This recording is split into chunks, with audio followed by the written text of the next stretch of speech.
എല്ലാ സജ്ജനങ്ങൾക്കും എൻ്റെ പുതിയ വീഡിയോയിലേക്ക് സ്വാഗതം. ഇന്ന് നാം ഇവിടെ ചൊല്ലിപ്പഠിക്കാൻ പോകുന്നത് നാരായണീയത്തിലെ ദശകം 32 മത്സ്യാവതാരമാണ്. ആദ്യം നമുക്ക് ഓരോ ശ്ലോകത്തിൻ്റെ അർത്ഥം മനസ്സിലാക്കാം.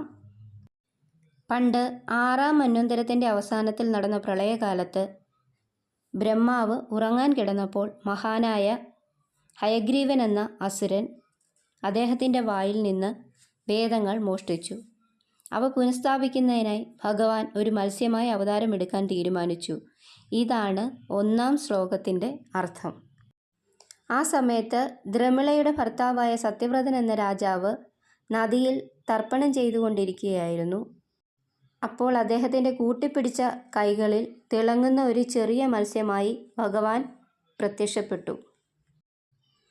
ഇതാണ് ശ്ലോകം 2-ൻ്റെ അർത്ഥം. തർപ്പണം ചെയ്തുകൊണ്ടിരിക്കുമ്പോൾ വെള്ളത്തിലേക്ക് പെട്ടെന്ന് വീണ ഭഗവാനെ കണ്ട് അത്ഭുതപ്പെട്ട മഹർഷി ഒരു പാത്രത്തിൽ, അതായത് ഒരു കമണ്ഡലുവിൽ വെള്ളം നിറച്ച നിലയിൽ തൻ്റെ വീട്ടിലേക്ക് കൊണ്ടുപോയി. അല്ലയോ പ്രഭു, ഏതാനും ദിവസങ്ങൾക്കുള്ളിൽ അങ്ങ് ഒരു കുടം, കിണർ, തടാകം എന്നിവ നശിപ്പിച്ചു. അതായത് ആ കുഞ്ഞു മത്സ്യക്കുഞ്ഞിനെ ആദ്യം കമണ്ഡലുവിലാണ് കൊണ്ടുപോയി വെച്ചത്. പിറ്റേ ദിവസം ആയപ്പോൾ കമണ്ഡലു നിറഞ്ഞ രീതിയിൽ ആ മത്സ്യക്കുഞ്ഞ് വളർന്നു. അതിനെ വേറൊരു പാത്രത്തിലാക്കി, ആ പാത്രവും നിറഞ്ഞു.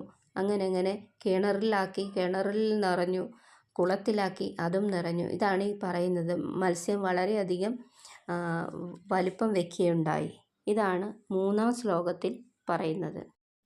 യോഗശക്തിയാൽ അത് സാക്ഷാൽ ഭഗവാന്റെ അവതാരമാണെന്ന് മനസ്സിലാക്കിയ സത്യവ്രതൻ അദ്ദേഹത്തിൻ്റെ യോഗശക്തി കൊണ്ട് ഈ മത്സ്യത്തിനെ സമുദ്രത്തിലേക്ക് കൊണ്ടുവന്നു.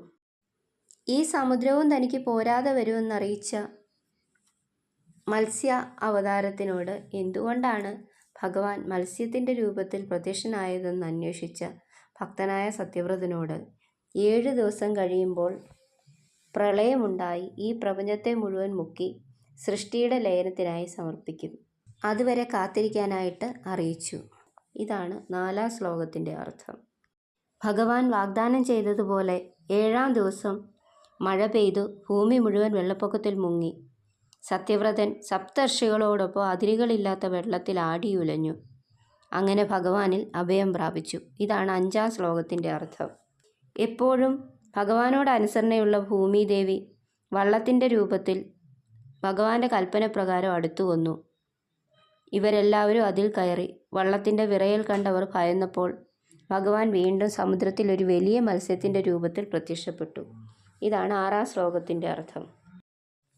1,00,000 യോജനയോളം നീളമുള്ള മത്സ്യത്തിൻ്റെ രൂപത്തിൽ അങ്ങയെ അത്യധികം തേജസ്സോടെ കണ്ടപ്പോൾ ഋഷിമാർ സന്തോഷിച്ചു. അങ്ങയുടെ കൽപ്പനപ്രകാരം അവർ തോണിയെ അങ്ങയുടെ ഉയർന്നതും പ്രമുഖവുമായ കൊമ്പുകളിൽ കെട്ടി. ഇതാണ് ശ്ലോകം 7-ൻ്റെ അർത്ഥം. ഭഗവാൻ മത്സ്യത്തിൻ്റെ രൂപത്തിൽ വള്ളം വലിക്കുമ്പോൾ ലോകത്തിലെ വിവിധ പ്രദേശങ്ങൾ ഋഷിമാർക്ക് കാണിച്ചു കൊടുത്തു. മഹാനായ രാജാവ് സത്യവ്രതൻ ഭഗവാന്റെ മഹത്വത്തിൻ്റെ സ്തുതിഗീതങ്ങൾ ആലപിച്ചു. അവന് ആത്മാവിനെക്കുറിച്ചുള്ള അറിവ് നൽകി ഭഗവാൻ ചുറ്റി നടന്നു. ഇതാണ് ശ്ലോകം 8-ൻ്റെ അർത്ഥം. പ്രളയത്തിൻ്റെ അവസാനത്തിൽ ഭഗവാൻ 7 മുനിമാരെയും മുമ്പത്തെ പോലെ തന്നെ അവരുടെ സ്ഥാനങ്ങളിൽ പ്രതിഷ്ഠിച്ചു. സത്യവ്രത രാജാവിനെ വൈവസ്വത മനുവായി പ്രതിഷ്ഠിച്ചു. പിന്നെ ഭഗവാൻ അത്യധികം കോപത്തോടെ ഹയഗ്രീവൻ എന്ന അസുരനെ ആക്രമിച്ചു. ഇതാണ് ശ്ലോകം 9-ൻ്റെ അർത്ഥം. തൻ്റെ വലിയ കൊമ്പുകളാൽ അസുരനായ ഹയഗ്രീവൻ്റെ നെഞ്ചി കീറി അവനെ കൊന്നു. പിന്നെ വേദങ്ങൾ വീണ്ടെടുത്ത് സന്തുഷ്ടനായ ബ്രഹ്മാവിന് കൈമാറി. അല്ലയോ ഗുരുവായൂരപ്പ, എന്നെ സംരക്ഷിക്കണമേ എന്നാണ് ശ്രീമൻ നാരായണ ഭട്ടതിരിപ്പാട് ശ്ലോകം 10-ലൂടെ അപേക്ഷിക്കുന്നത്. നമുക്ക് ചൊല്ലിത്തുടങ്ങാം. ശ്രീമദ് നാരായണീയം ദശകം 32 മത്സ്യാവതാരം. ഓം നമോ ഭഗവതേ വാസുദേവായ. പുരാ ഹയഗ്രീവ മഹാസുരേണ ഷഷ്ടാന്തരാന്തോദ്യതകാണ്ഡകൽപേ നിദ്രോന്മുഖ ബ്രഹ്മമുഖാത് ഹൃദേശോ വേദശ്വധിൽസ കില മത്സ്യരൂപം സത്യവ്രതസ്യ ദ്രമിളാദിഭർത്തൂർ നദീജലേ തർപ്പയതസ്തദാനീം कराञ्जलौ सञ्ज्वलिताकृतिस्त्वम् अदृश्यदा कश्चन बालमीना क्षिप्तं जले त्वां शगितं विलोक्य निन्येम्बुपात्रेण मुनिस्वगेहम् स्वल्पैरहोबि कलशीं च कूपं वाबीसरश्चानशिषे विभो त्वम् योगप्रभावात् भवदाज्ञयैव नीतस्ततस्त्वं मुनिना पयोधिम् पृष्टो मुना कल्पदृश्यमेनं सप्ताहमास्वेदि वदन् अयासि प्राप्ते त्वदुक्ते हनिवारिधारा परिप्लुते भूमितले मुनीन्द्रा सप्तर्षिभिः सार्धमपारवारिणी उत्खूर्णमाना शरणं ययौ त्वाम् धरान्तदादेशकरीमवाप्ता नौरूपिणी आरुरुहुस्तदा ते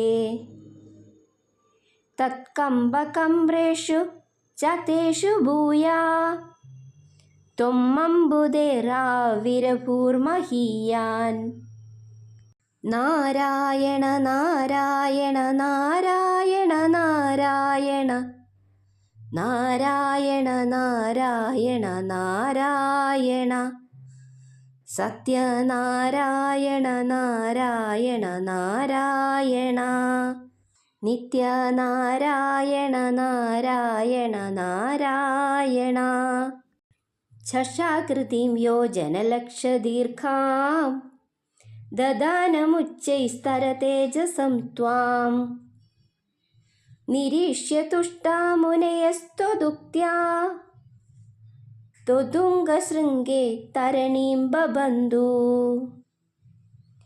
आकृष्टनौगो मुनिमण्डलाय प्रदर्शयन् विश्वजगद्विभागान् संस्तूयमानो नृवरेण तेन ज्ञानं परं चोपदिशन् आचारी कल्पावधौ सप्तमुनीन् पुरोवत् प्रस्थाप्य सत्यव्रतभूमिपं तं वैवस्वताख्यं मनुमादधाना क्रोधात् हयग्रीवम् अभिद्रुतोऽभू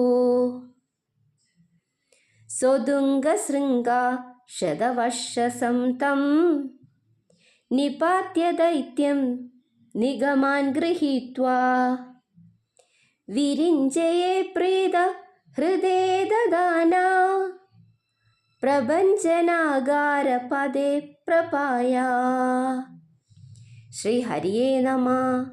ശ്രീ ഗുരുവായൂരപ്പ ശരണം. 4-ാം ശ്ലോകത്തിൽ തന്നെ ഭഗവാൻ മത്സ്യാവതാരമായി അവതരിച്ചുവെങ്കിലും അദ്ദേഹം പൂർണ്ണ രൂപത്തിൽ പ്രത്യക്ഷമാകുന്നത് 6-ാം ശ്ലോകത്തിലാണ്. അതുകൊണ്ടാണ് നാരായണ എന്നുള്ള നാമം 6-ാം ശ്ലോകത്തിന് ശേഷം ചൊല്ലുന്നത്. സജ്ജനങ്ങൾക്ക് ഈ വീഡിയോ പ്രയോജനപ്പെട്ടെങ്കിൽ ലൈക്ക് ചെയ്യാനും കമൻറ്റ് ചെയ്യാനും സബ്സ്ക്രൈബ് ചെയ്യാനും മറക്കരുതേ.